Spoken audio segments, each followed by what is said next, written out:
So over the weekend, I got to play in a one-shot with Justin from over at So You Want to Be a DM, and I played a homebrew class that we made over at Cloaks and Capes called the College of the Culinarian. This is a bard that expresses their stories and their art and their passion through food and through cooking.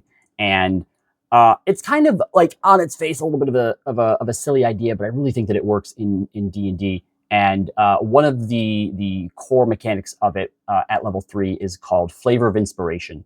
And you can cast Find Familiar using a bardic inspiration, or during a long rest, you can use Find Familiar without expending it to create a snackling.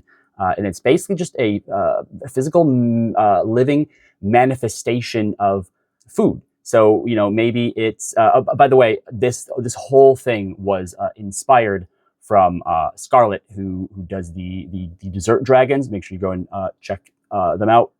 Amazing creator, awesome person. So anyway, it could be, for example, a little like creme brulee dragon. It could be a little roast beast, if you will. It could be a whipped wisp, and when you do so, there is a stat block that comes with it, and it basically operates very similar to a familiar. So it can give like the help action, or do minor things. There's no attacking that it can do, but each one has a sort of special little ability that kind of comes along with it. So like the barrier brothling, for example, provides a teensy tiny bit of temporary HP to whoever it's assigned to at the start of their turn.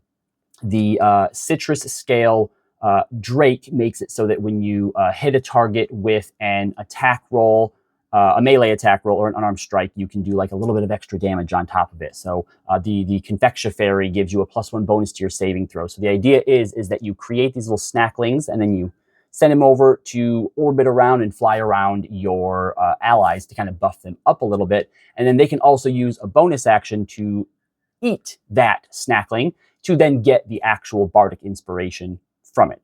And it was really fun being able to play it. And I think the thing that I had the most fun with, but was also the most challenging, was in the moment when I'm creating these snacklings.